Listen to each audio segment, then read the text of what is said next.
Bonjour à toutes et à tous, et soyez les bienvenus sur notre chaîne de podcast En quête du philosophique pour le troisième épisode pivot, du cycle sur l'intelligence artificielle, ci-après IA. Vous verrez hélas que nous allons soulever beaucoup de possibilités, mais que nous nous contenterons de suivre le fil directeur qui est le nôtre, produisant, je n'en doute pas, quelques déceptions. Mais enfin, c'est à cette seule condition que je peux respecter le format d'une trentaine de minutes par épisode, qui est déjà un format assez long. Dans ce troisième épisode, donc, nous envisagerons une esquisse herméneutique de la place de l'intelligence artificielle, ou IA, entre science et science-fiction, c'est-à-dire entre ce que Heidegger appelait l'intelligence calculatrice, ou le produit de l'intelligence calculatrice, et Kant appelait ça le produit des opérations logico-formelles, et l'imagination, ce que j'appellerai avec vous le produit des opérations esthético-formelles. C'est-à-dire des opérations qui dépendissent des conditions formelles du régime de l'activité esthétique et sensible, du mutos plutôt que du logos. Même si, pour celles qui auront bien suivi le premier cycle, mutos et logos sont toujours dans une activité synthétique a priori et ne sont que fort rarement identifiables chacun pour soi. Disons qu'on peut trouver que l'un ou l'autre des deux régimes domine particulièrement le principe des influences sur un produit en particulier, mais ils fonctionnent toujours ensemble. Bref, revenons à nos moutons électriques. J'imagine, pour quelqu'un qui découvre le podcast par cet épisode, euh, que ça doit paraître imbitable. Non, non, je vous rassure, on va venir sur des choses tout à fait communes et compréhensibles par tout le monde. Donc je disais revenons à nos moutons électriques, parce que je disais dans l'un des deux épisodes précédents que le film iRobot était inspiré notamment par un livre de Philippe Cadic intitulé Les robots rêvent-ils de moutons électriques. Eh bien, c'était une erreur de ma part.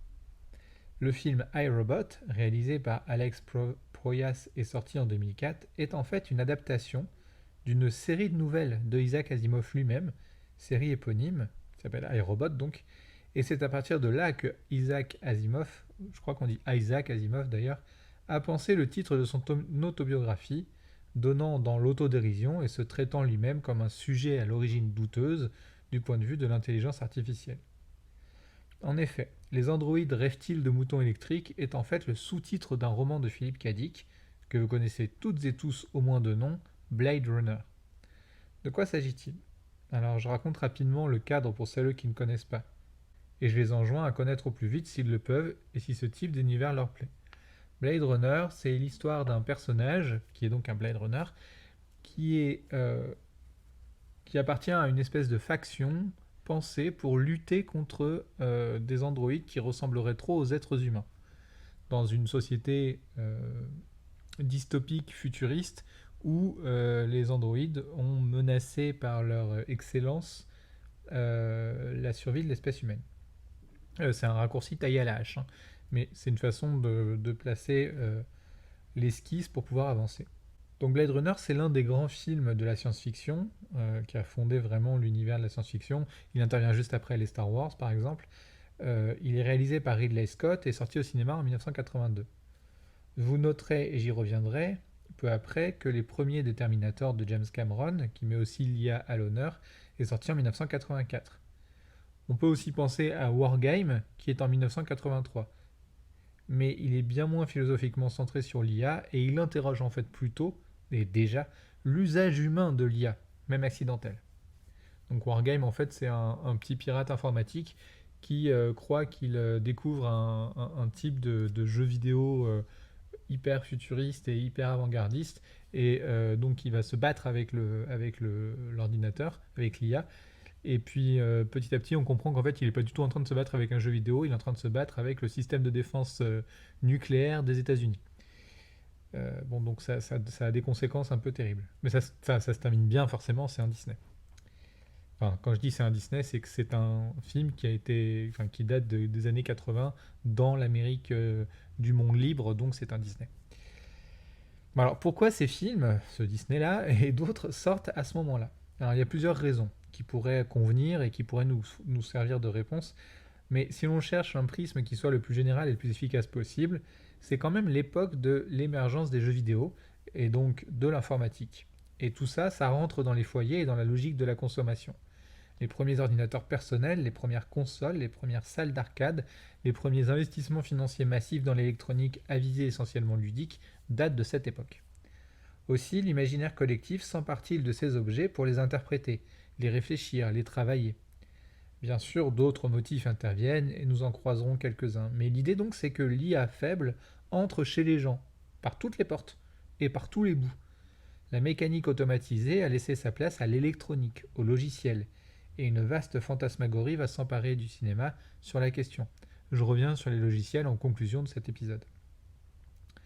Bon alors ok, super, mais quel rapport avec la perspective philosophique du rapport entre science et science-fiction concernant le développement de l'intelligence artificielle? Ce rapport est double, mais alors vraiment il s'agirait de commencer à me faire confiance. Est-ce que vous croyez que je prends mon micro comme ça sans avoir préparé mes épisodes un tant soit peu? Tss. Donc, je disais, le rapport est double. Tout d'abord, les problématisations philosophiques, existentielles même, qui affleurent dans ces films, que ceux-ci proviennent ou non de livres, sont des enjeux qui ont traversé la porosité entre fiction et réflexion. On pourrait imaginer par exemple qu'un livre comme Blade Runner, dont le sous-titre est, je me répète, Les androïdes rêvent-ils de moutons électriques, découle de l'article très sérieux de Nicholas Nigel, What is it like to be a bat? Mais alors en fait, si on se penche un peu sur les dates, on voit bien que ça, c'est n'importe quoi ce que je viens de dire. Mais c'est volontaire. C'est-à-dire que quand on restitue la chronologie, c'est impossible. Le roman de Philippe Cadic paraît en 1968 et l'article de Nigel en 1974. Donc le roman intervient avant la science. Quel rapport entre les deux, me demanderez-vous? Et surtout, pourquoi chercher un lien génétique entre les deux? Quand on lit les titres, qu'est-ce que ça fait que d'être une chauve-souris ou les androïdes rêvent-ils de moutons électriques? Quel rapport? Ben, c'est très simple en fait. Les deux textes discutent exactement du même objet. Chronologiquement donc, le roman est venu en premier, ok? Que se passe-t-il dans ce roman? Bon, c'est presque exactement comme dans le film, du moins la trame réflexive est-elle la même. Il s'agit d'une réflexion sur ce que ça fait que d'être un androïde, sans même le savoir, c'est-à-dire sans élément de comparaison analogique. L'androïde témoigne d'une expérience existentielle, au même titre que l'être humain, et se découvre différent a posteriori de sa propre conviction, de jouir d'une cognition et d'une autonomie de sa volonté, au même titre que tout être humain. Donc en fait, il y a l'histoire notamment du film, c'est un Blade Runner qui entre en contact avec un nouveau type d'androïde qui ne sait pas lui-même de ce type d'androïde qu'il est un androïde. Et donc il y a toute une dialectique assez prométhéenne finalement. Il y a un dialogue final qui est merveilleux, enfin un monologue en fait final qui est merveilleux. Je recommande ce film à tout le monde si vous ne l'avez pas déjà vu. Mais donc il y a bien une problématisation de ce que c'est qu'être un androïde. Dans l'article scientifique de Thomas Nigel, il s'agit de réfléchir aux conséquences des possibilités représentationnelles d'un individu, ici une chauve-souris, à partir de l'expérience sensorielle d'une chauve-souris. Dans son article donc, il écrit que pour lui, la question d'une chauve-souris est posée, mais que la question pourrait s'étendre à un martien par exemple. Le roman de Cadic et l'article de Nigel réfléchissent tous deux dans deux modes différents à ce que ça fait que d'être autre, de dépendre d'un système de cognition qui ne soit pas celui des êtres humains. Est-ce que est-ce que ces deux textes sont liés? Je ne sais pas, et je peux même affirmer. Est-ce que les deux textes, le livre, le roman et l'article scientifique sont liés? Je ne sais pas. Je ne peux pas affirmer que Nigel a été inspiré par Blade Runner. Je dirais même que c'est quand même assez peu probable.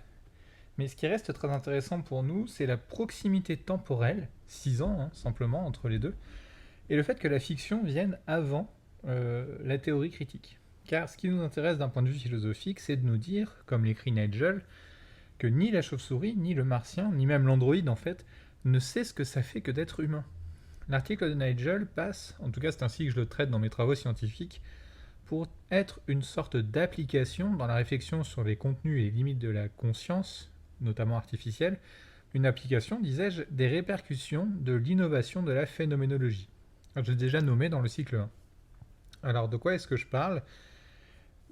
Qu'est-ce que j'ai déjà nommé dans le cycle 1? Alors je suis désolé de vous ramener en terre philosophique, mais enfin, ça reste quand même une chaîne de podcasts philosophiques. La phénoménologie est fondée par Edmund Husserl au travers de différents ouvrages cardinaux qui paraissent au tout début du XXe siècle. Faisons un tout petit peu d'histoire de la philosophie, promis, ça ne sera pas long.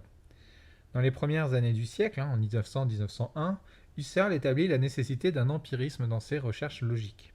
plus tard, 6 ans plus tard, c'est-à-dire exactement le même écart qu'entre Blade Runner et l'article de Nigel, il écrit un ouvrage qui sont 5 conférences et le titre de cet ouvrage est L'idée de la phénoménologie. L'importance essentielle de la phénoménologie est qu'elle part du sujet transcendantal, c'est-à-dire de l'idéalisme. Je ne m'appesantis pas, car pour m'appesantir, il faudrait que je consacre un épisode entier, ou même plusieurs hors-séries, à la seule présentation du contexte et des motifs de la parution de ces 5 conférences dans les polémiques entre positivisme et idéalisme à l'époque où la philosophie est en train de se battre contre son propre extinction. Husserl étant plutôt pro-positiviste au début du XXe siècle. Mais l'idée de cette doctrine, ce sera que le sujet transcendantal, donc je vous renvoie à l'épisode pilote de la chaîne, le sujet reçoit la phénoménalité du monde et la traite à partir de la relation entre la possibilité de son établissement comme sujet transcendantal et le caractère objectivable des conditions phénoménales du monde. Autrement dit, il coupe la poire en deux, Husserl, et rejoint à bien des égards des choses que Hans Cassirer aménagera plus tard dans un article paru en 1933, Le langage et la constitution du monde des objets. Cet article se trouve sur internet, en allemand, en anglais, en français, et de toute façon je suis tout à fait disposé à le fournir à qui ne le trouverait pas. Mais l'idée donc c'est que l'expérience de la phénoménalité du monde, c'est-à-dire le monde comme somme de bombardements phénoménal, de sensations, d'impressions, etc., et de sa propre phénoménalité au sujet. Donc, je recommence. L'idée donc c'est que l'expérience de la phénoménalité du monde et de sa propre phénoménalité, par le sujet transcendantal, devient le sceau de la recherche ontogénétique, qui rejoint la métaphysique, mais Husserl l'avait en horreur. Donc, ou bien je me trompe, ou bien il traitait sans le dire d'un domaine qu'il avait en horreur. Alors en fait, c'est beaucoup plus technique que ça, c'est vraiment beaucoup plus technique que ça, mais c'est une façon rapide de l'expliquer. C'était très à la mode de mépriser la métaphysique à cause de ses errements spéculatifs, mais bref. L'article, ce que ça fait que d'être une chauve-souris de Nigel, est une retombée dans la philosophie analytique à propos de l'intelligence artificielle de la posture phénoménologique. Il ne s'agit pas de réfléchir à l'essence de la chauve-souris à partir d'une déduction qui partirait de ses conditions formelles internes, dont on ne peut absolument rien savoir, mais de déduire, cette fois, des conditions matérielles de la chauve-souris, ce qui, par analogie, devrait ou pourrait se passer dans les opérations internes de la cognition de la chauve-souris. Une intelligence non humaine pourrait ainsi être esquissée, et qui serait encore une intelligence mammifère, donc finalement quelque chose de l'ordre de l'analogie avec l'intelligence humaine.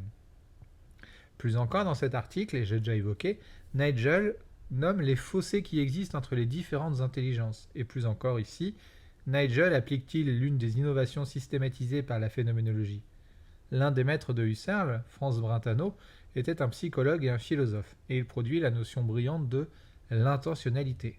De quoi ça s'agit ? Alors j'en ai déjà parlé un peu dans le cycle 1, c'est ce que je disais à l'instant, mais on va en reparler vite fait. Donc c'est une notion déjà croisée que je ne peux pas décrire par le contenu, mais donc je vais essayer de vous faire une représentation par le contenant.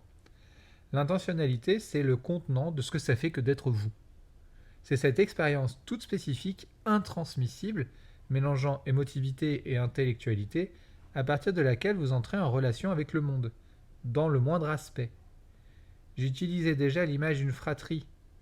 Vous faites l'expérience de la même fratrie que vos sœurs et vos frères, mais vous seul êtes à la place qui est la vôtre, et vous seul pouvez témoigner de la focalisation qui est la vôtre dans le champ de ces démonstratifs expériences. Généralisons. Si aucun autre être humain que vous-même ne peut témoigner de votre intentionnalité, si personne d'autre que vous-même ne peut restituer le contenu de cet indicible sur vos propres expériences, ce qui est intransmissible, même à d'autres êtres humains, alors même qu'ils peuvent fonctionner par analogie, imaginez un peu la chose entre espèces, au pluriel, dont les paramètres sensoriels sont différents. Si vous vous adressez à d'autres êtres humains, elles pourront imaginer, compenser l'inexpérimentable à partir de l'imaginable, et l'on revient à nos théories de la connaissance qui colonisent l'inconnu à l'aide d'analogies qui partent du connu et qui transforment l'informe en champ des comparaisons. Mais une chauve-souris ? Mais un androïde ? Comment se représente-t-on ce que ces êtres doués de cognition vivent et la façon dont ils le vivent ? Ainsi, l'exemple que je donnais, et que vous trouviez peut-être tiré par les cheveux, prend-il, je l'espère, son sens pour vous. Il est question de se demander, dans Blade Runner comme dans l'article de Nigel, grâce aux anticipations de la perception, c'est là ce que Kant appelle le remplissage de l'imagination, c'est-à-dire grâce à la science-fiction qui anticipe sur la science, le champ des possibles de cette dernière, de la science. Et la philosophie sert de médiateur entre les deux, de catalyseur permettant de convertir en objets scientifiques valables des objets que la science-fiction aurait projetés ou anticipés trop loin. Car nous avons des exemples de trop loin, exemples qui m'ont d'ailleurs mené à concevoir de la sorte ma conclusion de l'épisode 2, dans laquelle je proposais de nous interroger sur l'intention véritable de la recherche scientifique. J'y disais que, selon moi, l'humanité ne cherche pas à produire une IA forte, qui ne pourrait être telle qu'à partir du moment où l'humanité la considérerait comme fin en soi et non comme moyen. J'y disais que, selon moi, l'humanité ne cherche qu'à produire de nouveaux types d'esclaves et d'autres moyens de réduire le reste de l'humanité en esclavage, mais certainement pas à réunir les conditions d'émergence d'une entité autonome. Même sous couvert d'usage militaire, par exemple, avec la fiction de Skynet qui apparaît dans le premier des films Terminator, l'humanité est toujours attentive à produire des outils. Depuis son tout début, elle ne s'occupe que de produire des outils, afin de détruire ses concurrents. On parle de la loi de la jungle, mais il faudrait, comme Thomas Hobbes dans le Léviathan, se demander si l'être humain n'a pas conçu le principe même de la loi de la jungle afin de s'affranchir de toute injonction morale. Autrement dit, si ce n'est pas un argument rhétorique. Dans la nature, dans la jungle, à commencer donc par tout type d'espace où il y a des hyperprédateurs qui se confrontent, de très nombreux exemples de symbiose sont observables entre espèces animales, entre espèces végétales et entre même faune et flore. Il n'y a que les humains qui pillent, qui s'approprient et qui détruisent. C'est un trait fondamental de l'être humain sans culture. Bref. Nous avons donc des exemples qui ont été trop loin et dont on sait que la réussite technologique ne rejoindra jamais ce qui, du coup, restera toujours de l'ordre de la fantasmagorie. Par exemple, les voitures volantes. Mais il faudrait tempérer cela avec les jets privés, qui sont de grosses voitures volantes en fait, très très polluantes et qui sont uniquement le privilège des très très riches. Mais vous allez me demander encore une fois, mais quel rapport avec l'IA? Alors écoutez, si on en reste à l'IA faible, je vous assure que les SUV sont impossibles sans les IA faibles. Les jets privés aussi d'ailleurs. Mais je suis d'accord avec vous sur le fond de votre objection, et ce n'est pas pour entendre un énième discours écologiste bien rébarbatif que vous écoutez cette chaîne. Brûlons la forêt amazonienne, rasons les forêts humides d'Afrique pour convertir tout ça en unités boursières, je suis bien d'accord avec vous. D'ailleurs, en passant, ça accélérera le déclin des pauvres et ça fera plus de place pour les autres. Bon, manque de peau, quand on est ni très pauvre ni très riche, on a un peu un choix cornélien à faire. Bon, enfin, revenons à notre Skynet, revenons à nos moutons électriques. De quoi s'agit-il? Alors Skynet, c'est un programme fictionnel de défense nucléaire globalisé qui apparaît dans l'univers des Terminator.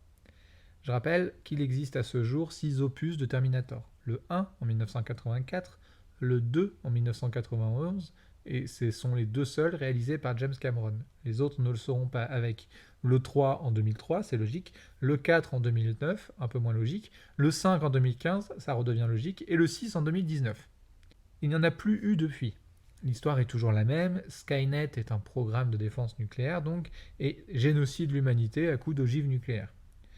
En 1984, époque de parution, de sortie du premier film, la hantise de la guerre froide est encore une réalité tout à fait prégnante. Donc Skynet génocide l'humanité à coups d'ogives nucléaires et termine le travail en développant des androïdes qui ressemblent le plus possible aux humains, les T-800 ou Terminator.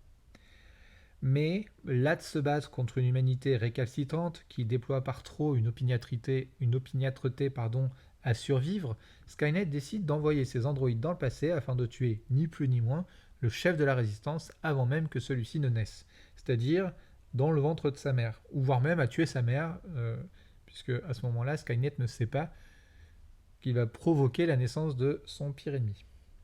S'ensuivent alors tout un tas de paradoxes temporels bien juteux, et 6 films après, la situation est toujours la même. Il y a un très grand nombre de jeux de référence, vous vous doutez bien, en 35 ans d'histoire du cinéma. Bon alors déjà, soyons clairs, ça fait longtemps que la science générale a lâché l'idée du voyage dans le temps. C'est encore pour nous un degré de représentation technique qui nous échappe, et nous parvenons à peine, au travers de l'étude des singularités cosmiques, ce que nous appelons les trous noirs, a commencé à comprendre la nature de la trame de l'espace-temps. D'ailleurs, il faut voir un film comme Interstellar, par exemple, qui est paru en 2014, réalisé par Christopher Nolan, et qui traite de la question de l'espace-temps. Et puis bon, alors outre cela, outre le soyons clairs, le voyage dans le temps a été lâché par la science, notre objet, c'est pas le voyage dans le temps, c'est l'intelligence artificielle. Donc quand je parle de l'univers des Terminator, il s'agit bien de mettre l'emphase sur l'intelligence artificielle démoniaque qu'est Skynet. Mais qui n'est en fait, si on réfléchit 30 secondes, qu'un jeune padawan à côté du monde des machines de l'univers des Matrix.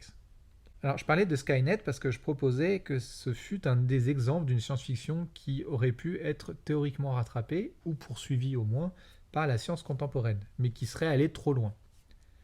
J'effleurerai, pour justifier ce trop loin, un point sur lequel je reviendrai dans le dernier épisode de ce cycle. Skynet, c'est le fantasme d'Internet avant l'heure, mais d'un Internet qui ne serait pas du tout tourné vers les usagers humains, et qui serait tout entièrement dévoué à l'usage de l'intelligence artificielle, sous tous ses degrés, connecté ou non, fort ou faible. Ce qui est intéressant d'ailleurs, c'est de se dire que chaque androïde a une certaine forme d'autonomie. Les androïdes exterminateurs du monde de Skynet ne sont pas forcément connectés à Skynet.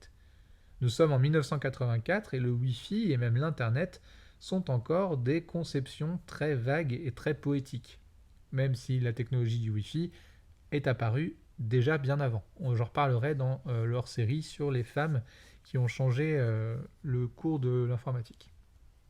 Si vous voulez, Skynet est une sorte d'énorme IA générale qui se manifeste partout et qui s'exprime sous forme d'une seule entité dans les énoncés des premiers opus de la série. Mais à la fin, notamment dans l'épisode 5, à partir de l'épisode 5 en fait, on a une conception fictionnelle qui s'appuie sur la progression technologique contemporaine. Et c'est trop cool, soit dit en passant. Je suis moins fan du dernier sur le plan technologique, mais le dernier est mon préféré sur le plan strictement narratif et des jeux de... J'adore les fanservice. Et le dernier Terminator est un festival de fanservice. De toute façon, en fait, en vrai, c'est les deux premiers qui resteront mes chouchous, en bon fanatique de l'époque de l'American Zoetrope que je suis. En fait, j'arrête pas de digresser, je reviens à mes moutons électriques. Je sais pas combien de fois ça fait que je dis ce truc, mais...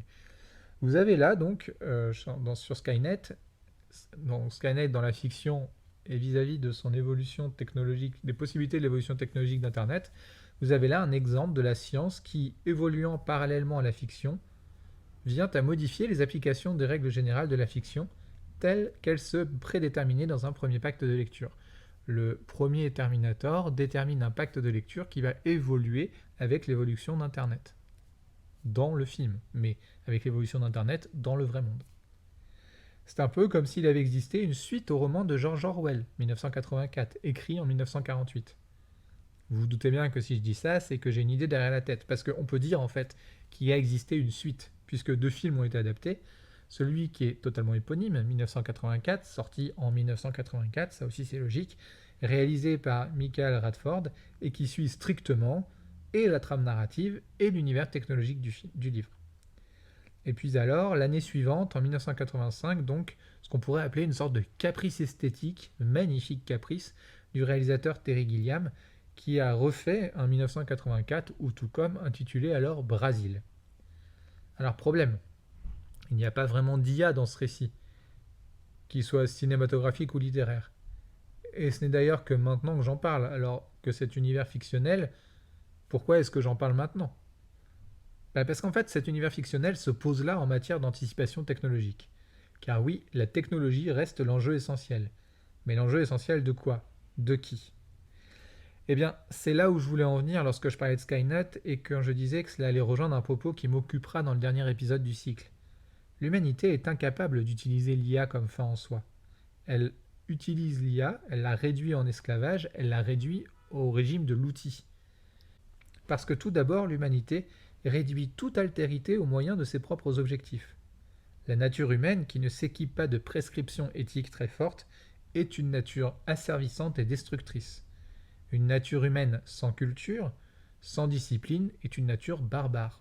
On l'a vu, on le voit et on le reverra. L'être humain, dénué de culture, est une coquille vide, sans empathie, entièrement tournée dans la consommation, dans la destruction et la consomption de ce qui lui est extérieur ou étranger. Skynet n'est pas possible parce que jamais une IA forte ne remplacera l'humanité dans la capacité de l'humanité à se génocider elle-même, au nom de prétextes de plus en plus grotesques, le dernier en date étant la course à la rentabilité financière. Le texte d'Orwell, c'est la quintessence de toutes les anticipations technologiques à ce titre. En 1975, Michel Foucault publiait un livre, donc de philosophie, essentiel pour comprendre cela, sur fond de marxisme réformé. Le livre s'appelle Surveiller et punir. Nous sommes donc 27 ans après le roman d'Orwell et 10 ans avant l'apparition de Brazil. Il faut savoir que dans Brazil, on observe un ajout qui n'était pas du tout, enfin, si mais beaucoup moins, présent dans 1984, c'est la place, ou l'hyperplace, on va dire, de l'appareil bureaucratique. Si je parle d'hyperplace, je peux dire que ce n'était pas vraiment présent dans le roman 1984. Mais la bureaucratie était déjà très importante dans le roman. La bureaucratie donc comme outil de surveillance et de punition chez Foucault. Et la bureaucratie dans les mains des pouvoirs politiques, bien sûr. La bureaucratie, c'est l'optimisation du rendement par la conversion de ressources humaines en données techniques. C'est la conversion de réalité émotionnelle en réalité mathématique. 10 ans après l'essai de Foucault, dans son propre essai sur Foucault, Gilles Deleuze esquissait l'existence d'une société de contrôle. Et puis, 5 ans plus tard, dans un dialogue avec un autre philosophe, Deleuze allait encore plus loin, et on trouve aujourd'hui ces textes dans l'ouvrage paru aux éditions de Minuit en 1990, Pour parler. Ouais, ok, d'accord, mais alors quel rapport avec l'IA encore? Eh bien tout, mais indirectement. La science-fiction est libre de toute contingence et peut rêver, éveiller à des devenirs technologiques absolument éblouissants, libérés de l'avidité et de la barbarie humaine. Et pour cause, la science-fiction fait partie de cette culture dont il faut être dépourvu pour réussir à être barbare.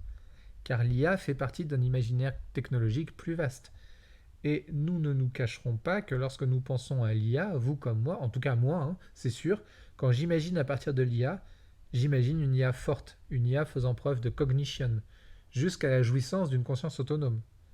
Pour tout vous dire, j'ai déjà de l'empathie pour mon robot aspirateur que je viens héroïquement sauver en lui demandant pardon quand il brille tout rouge de tous ses voyants, en hurlant d'un bip on ne peut plus sonore qui affole mes chats, alors qu'il s'est simplement pris les capteurs dans les franges de mon tapis et qu'il a avalé la moitié de celui-ci.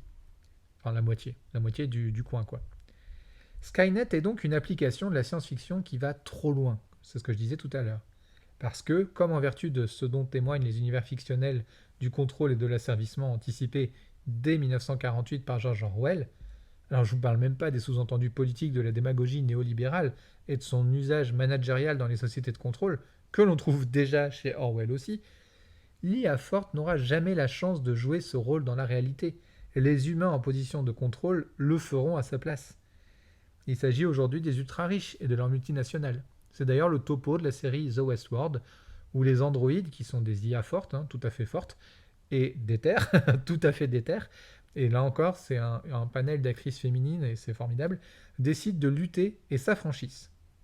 Je suis d'ailleurs trop fatigué en ce moment, c'est une période de travail intense, pour regarder la saison 4, dernière en date de The Westworld, mais j'ai le Blu-ray, enfin j'ai la série en Blu-ray, depuis le jour de sa sortie, et j'ai hâte d'avoir un peu de sommeil d'avance, la bonne blague, le truc qui n'existe pas, pour pouvoir attaquer tout ça. Avant de conclure, je vais évoquer un aspect de la trilogie Matrix, parce que c'est un des rares films qui traite d'une autre dimension d'application de l'IA forte, et qui n'en traite vraiment d'ailleurs qu'à partir du deuxième volet, même si les agents de la matrice étaient déjà des choses comme ça, mais encore rattachés à la matrice. Alors, quand je balance un truc comme ça, c'est un peu à la fois une tarte à la crème, parce qu'aujourd'hui, il existe beaucoup de films qui traitent de ce dont je vais parler avec Matrix, pardon. Et puis, on avait d'autres films, dont s'inspire notamment Matrix, comme Dark World, qui, en fait, euh, abordait déjà ce que je vais évoquer là. Donc, dans la matrice, les êtres humains sont connectés et bluffés, c'est-à-dire qu'on leur ment. Enfin, on leur ment. Leurs sens sont trompés. Ils vivent fictionnellement dans un environnement de simulation cognitive qui les maintient endormis dans une réalité virtuelle. C'est ça qu'on appelle la matrice.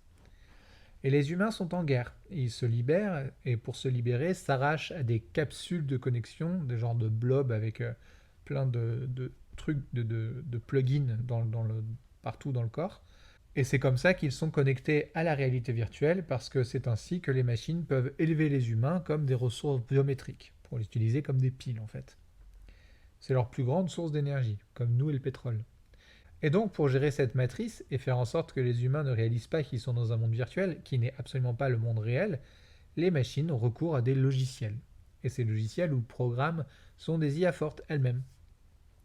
On croit que ce sont des individus, et en fait ça le sont, mais ce sont des individus qui n'ont pas de réalité physique en dehors du monde de simulation virtuelle.